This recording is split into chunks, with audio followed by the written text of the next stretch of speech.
she's just his nurse. That's what I heard from behind the door the day of his funeral.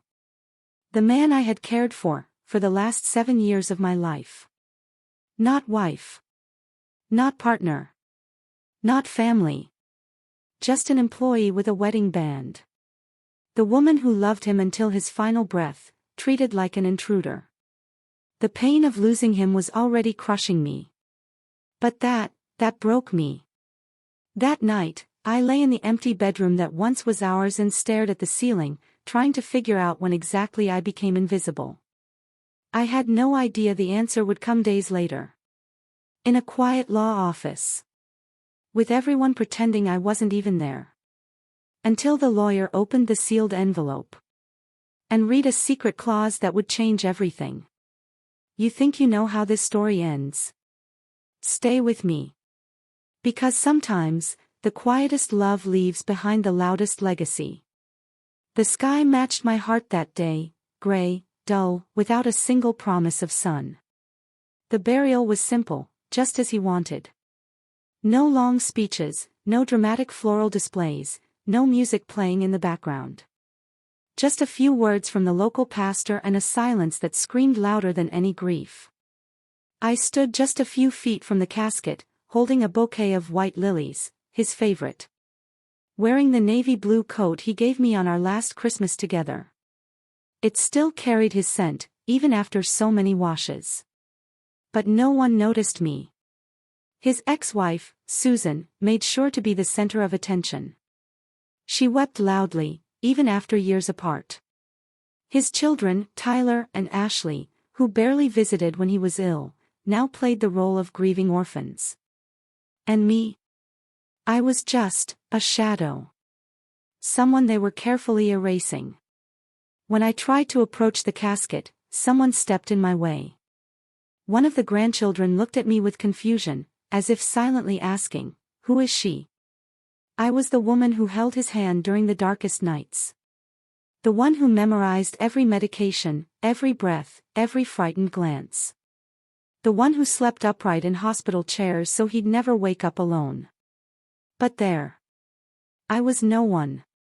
After the funeral, while everyone gathered at the church hall for coffee and condolences, I sat in the back seat of my car. Alone. No words of comfort. No glance. Not a single invitation. I turned on the radio just to drown out the sound of my own heart. And in that moment, it hit me. If I died that day, no one would notice.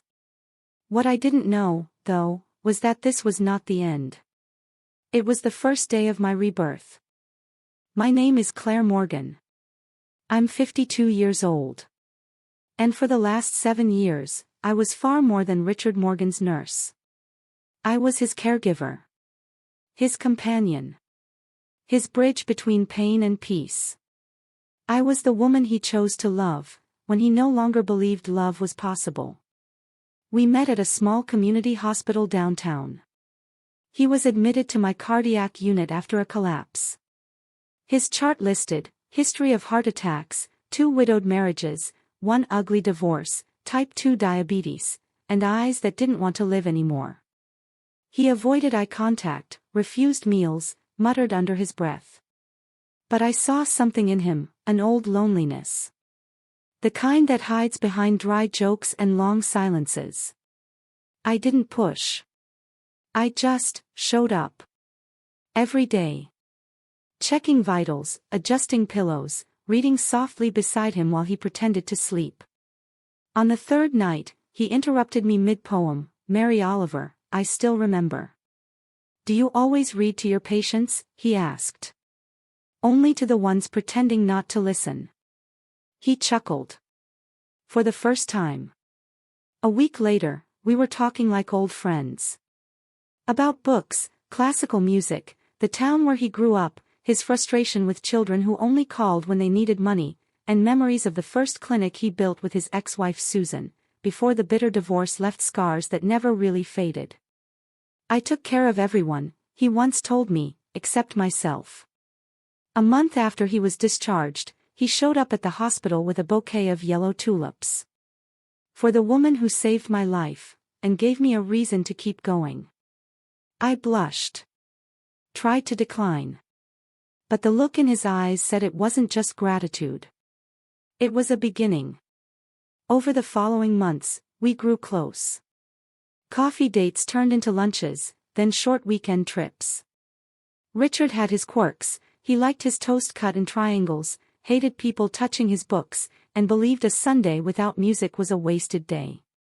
Eventually, we moved into a quiet house in the countryside, surrounded by trees and silence. We never legally married. He said he didn't need papers, just presents, but he gave me a silver ring, with C+R engraved inside. To the world, you might be just Claire, he whispered. But to me, you're everything. We had peaceful years. Not without pain, of course. I came from a traumatic divorce. My son, Ethan, blamed me for leaving his father and barely answered my messages. Caring for others had always been my role, as a daughter, mother, wife. But no one had ever cared for me. Richard did. With quiet glances. Simple gestures. Few words that carried weight. He saw me. And that was rare. His family, though, never accepted me. Tyler, the eldest son, visited occasionally in his polished suits, always with passive-aggressive comments. Still working in healthcare, Claire. That must be exhausting.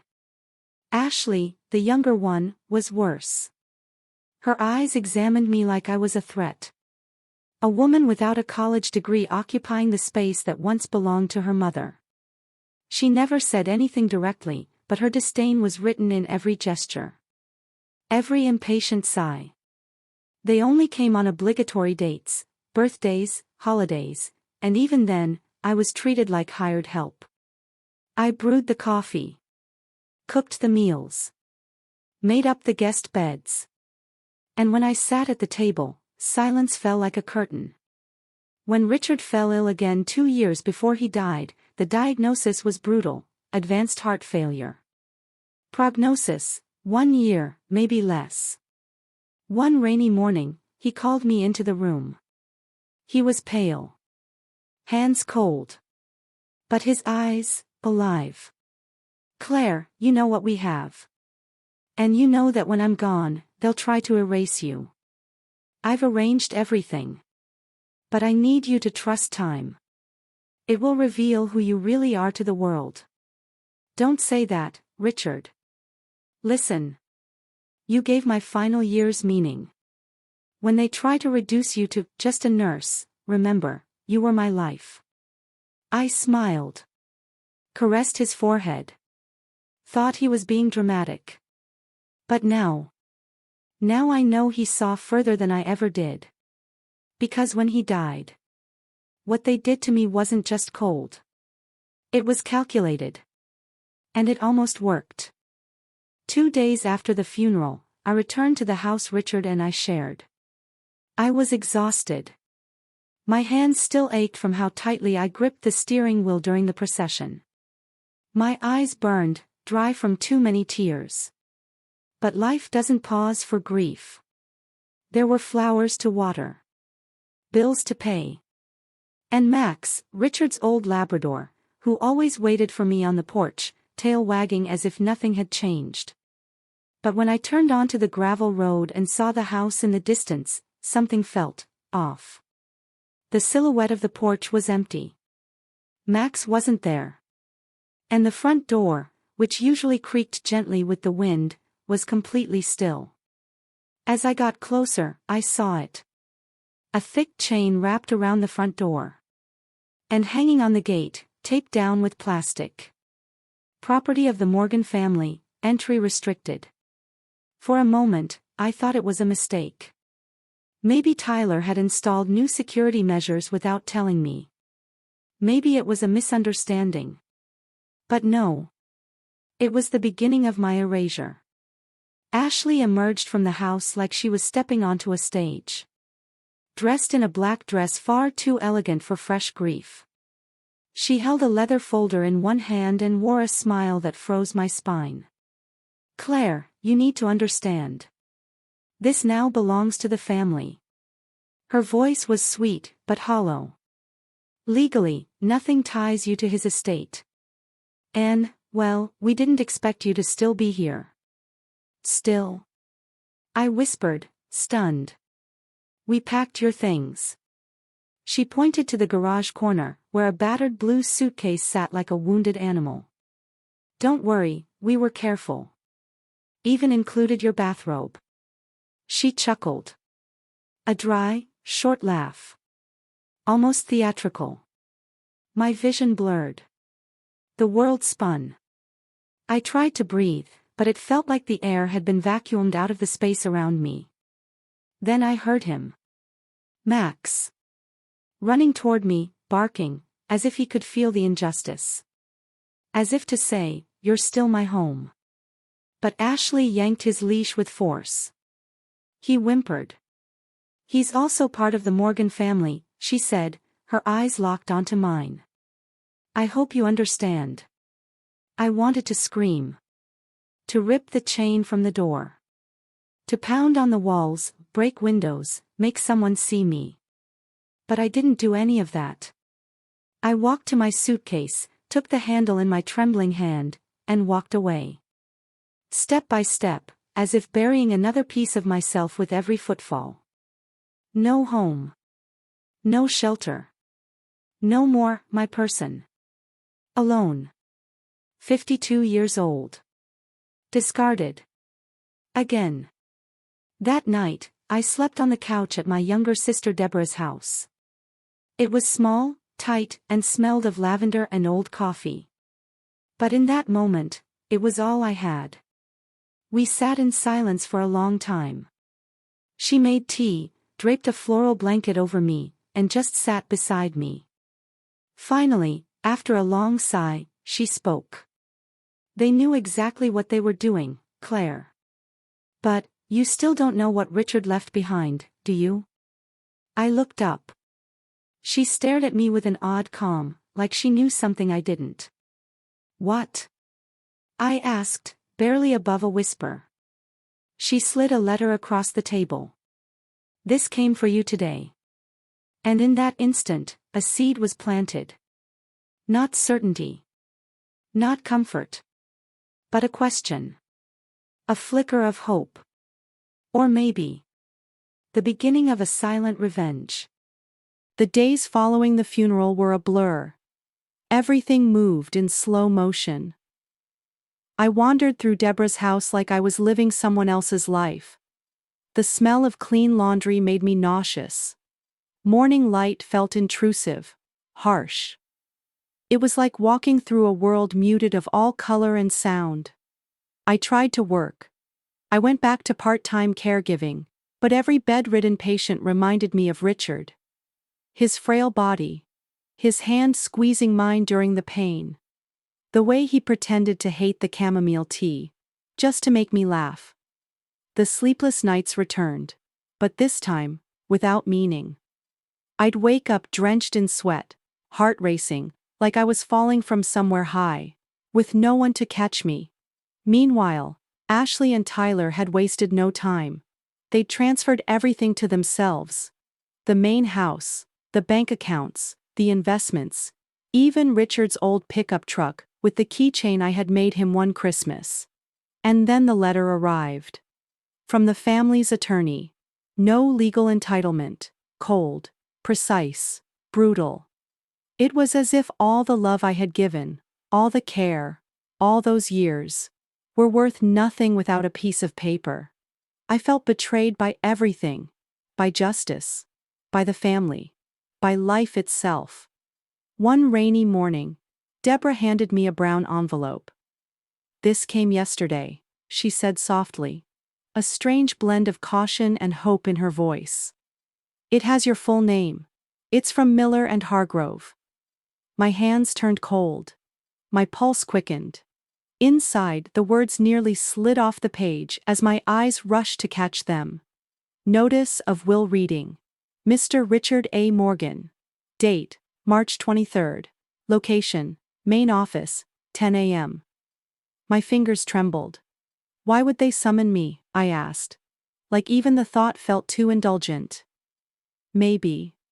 He left something for you, Deborah said gently, as if holding glass. What if it's just another humiliation? I whispered. What if it's your only chance to be heard? On the morning of March 23rd, I wore my best coat, the navy one Richard had given me for our first Christmas together. It still carried the faint trace of his cologne. The fabric was worn at the sleeves, but it gave me strength. Made me feel like I still belonged to something. At the office, I found Ashley and Tyler already in the lobby. Perfect posture. Cold stares, their disdain practically crystallized in the air. This is for family only, Tyler said, not even bothering to look at me. I was summoned, I replied, steady, though my legs felt like they could give out at any second.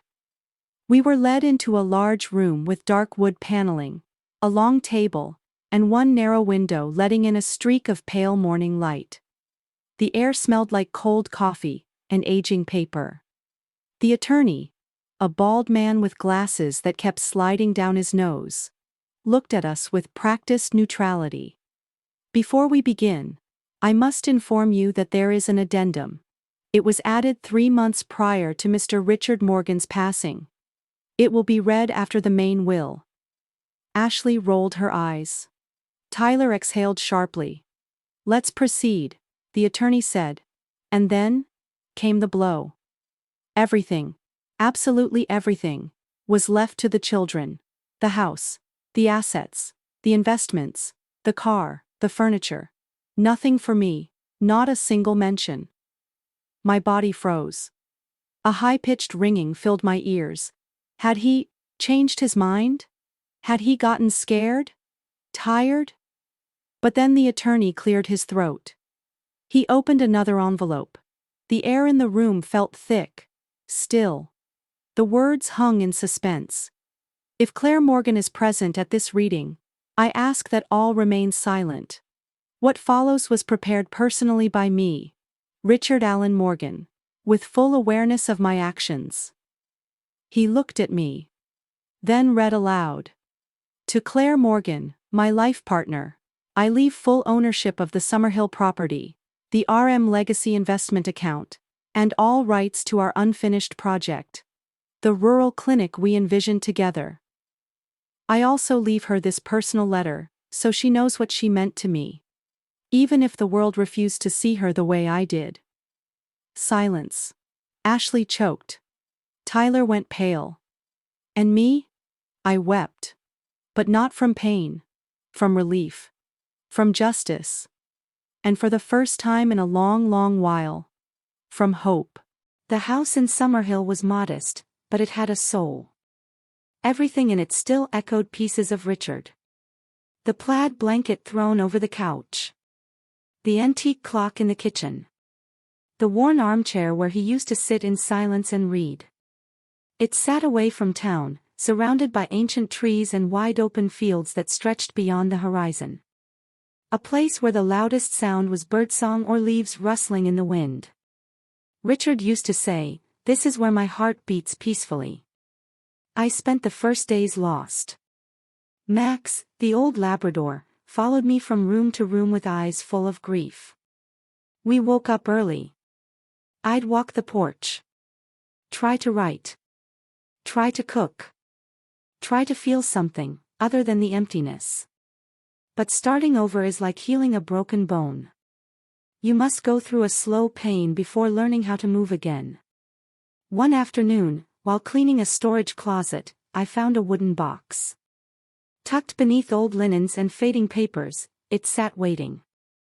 Inside were architectural sketches, supplier contact lists, drafted budgets, and at the top, a folder stamped New Hope Clinic, Initial Proposal. Scrawled across the first page, in Richard's shaky handwriting. For Claire. In case she decides to continue. My heart stopped. Tears came before I could even finish reading. It was our dream. born from late-night conversations by the fireplace. A place of healing for people who had nowhere else to go. A clinic for those who, like he once had been, were forgotten. I had no business degree. No real idea where to begin. But in that box, there was more than paperwork. There was a second chance. A reason to rise. I started small. Made a list. Called the names Richard had jotted down. Booked meetings. Presented the project to local banks. And heard a lot of no. You're 52. You don't have partners. You have no assets. No management experience. But then. I heard one yes. It came from a woman named Lydia Jameson, director of a community health initiative. She looked over the project with tears in her eyes. What you have, Claire, is a story. And stories transform. With her help, I received a modest grant from a rural health fund. It wasn't much, but it was enough to begin. As the clinic began to rise, brick by brick, beam by beam. So did I. At night, I wrote essays about grief, love, invisibility. About the quiet courage it takes to begin again when no one believes in you. I published them on a blog I called Not Just the Nurse. And then, the replies came pouring in. Women from all over the country writing things like, "You told my story. For the first time, I felt seen. Thank you for reminding me I'm still allowed to dream. I learned how to split firewood. Fix leaking pipes. Say no. And most importantly, I learned to see myself as whole. Even without applause. Even without anyone watching." The morning of the New Hope Clinic's grand opening dawned clear and bright. The kind of sky that smiles at you as if to say, you did the impossible. The clinic's front porch was decorated with wildflowers, handmade signs, and soft-toned balloons. The new sign, carved from reclaimed wood from Richard's old porch, hung proudly above the door. Simple. Elegant. Human. Volunteers in light blue uniforms greeted patients with warm smiles and steaming cups of coffee. The whole town had come. Lydia stepped up to the makeshift podium, her eyes glistening with tears. Today isn't just about walls and examination rooms. It's about emotional courage. The courage to say, I exist, when the world tries to erase you. The crowd applauded. And then, it was my turn. I climbed the steps slowly, my heart pounding. My hands trembled. But my voice. It was steady as steel. This clinic is for the forgotten. For the caretakers who go unseen. For the ones treated like shadows. And for those who finally decide, they deserve more than crumbs. My words echoed across the quiet crowd. And that's when I saw them, third row, center. Ashley. Tyler. And, to my surprise, Susan, Richard's ex-wife. They stood motionless. Eyes tense. As if trying to pinpoint the moment they lost control. They weren't there to congratulate me. They were there out of desperation. After the ceremony, I returned to my office. My heart still pounded. My palms were damp. Minutes later, a knock on the door. Soft, but heavy. I opened it. Tyler. Dark circles under his eyes. His suit wrinkled. The look of a man who hadn't slept in days. Claire, we need to talk. I waited. The company's finances are collapsing. The succession plan fell apart. And Ashley, she was diagnosed with something serious. We're lost. I stood in silence for a long moment. I looked at the man who once treated me like a fixture in the room. As forgettable as the wallpaper. Now, he was the one in need. You know, Tyler, for a long time, I thought I had to earn your approval to be worth something.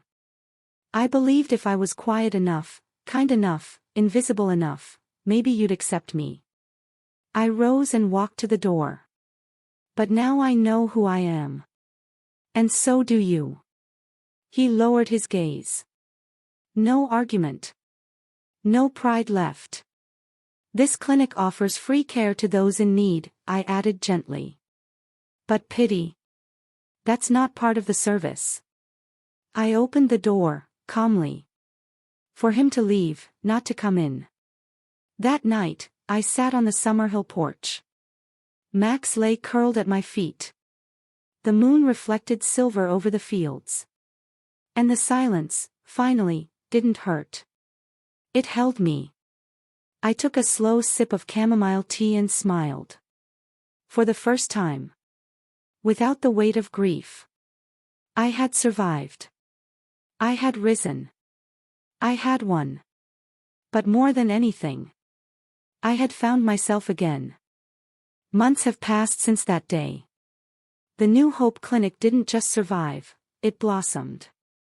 Volunteer doctors, physical therapists, occupational therapists, social workers. All brought together by one mission. To care for those the world forgets. The reception walls are now covered in color. Children's drawings. Handwritten thank you notes. Photos of patients smiling, arms around the people who helped them feel human again. In one of the rooms, a framed embroidery made by a 92-year-old patient hangs above the desk. You saw me when no one else did. That was it. That one sentence summed up everything I had longed for. To be seen. One morning, as I was organizing medical files and reviewing donations, a young woman walked in. Early 20s. Hair tied up in a messy bun. White coat. Student ID badge hanging around her neck. Nursing student, State University. Excuse me, are you Claire Morgan?